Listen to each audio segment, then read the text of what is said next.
Pete Buttigieg has taken a lot of incoming fire in recent weeks. How much damage has he suffered? How did that happen? And what does it all mean?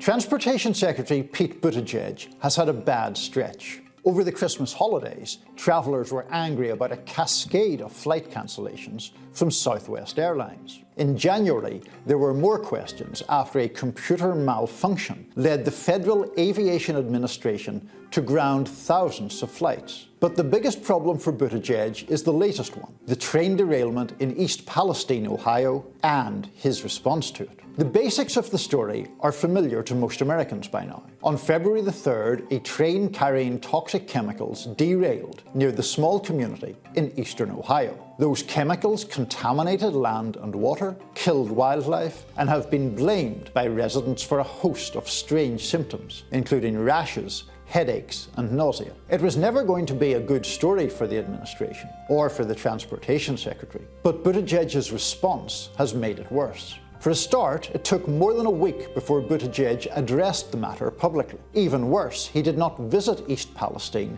until February the 23rd, 20 days after the derailment. Former President Trump had visited the previous day. The delay left Buttigieg open to the charge that he wasn't focused enough on the accident, or that he just didn't care about the fate of people in a neglected part of the nation. Buttigieg eventually recognized his error. Again, I was taking pains to respect the role that I have and the role that I don't have, but that should not have stopped me from weighing in about how I felt about what was happening to this community. Buttigieg added that it was a lesson learned for him. There are some points to be made in Buttigieg's defense. Personnel from the Biden administration, specifically the Environmental Protection Agency, were on the scene in East Palestine within hours of the derailment. And there are legitimate concerns about visits from big political names becoming a distraction, or even an impediment to emergency workers in the days immediately after a disaster. Buttigieg has also sought to hit back at some of his Republican critics. He has said that the GOP's support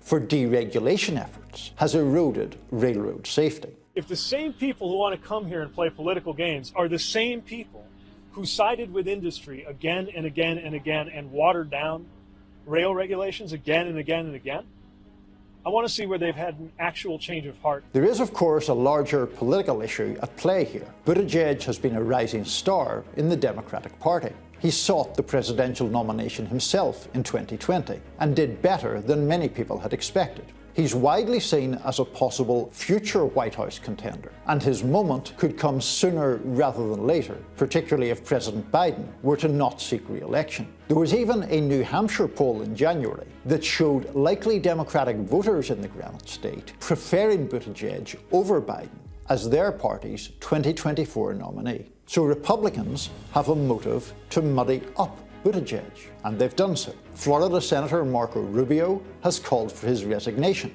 A Republican congressman from Ohio, Warren Davidson, has suggested he could be impeached. And Republicans on the House Oversight Committee have launched an investigation taking aim at what they call apathy from Buttigieg and his department. Of course, there are political dynamics at play in all of these moves. But the fact remains that Buttigieg has played right into his critics' hands.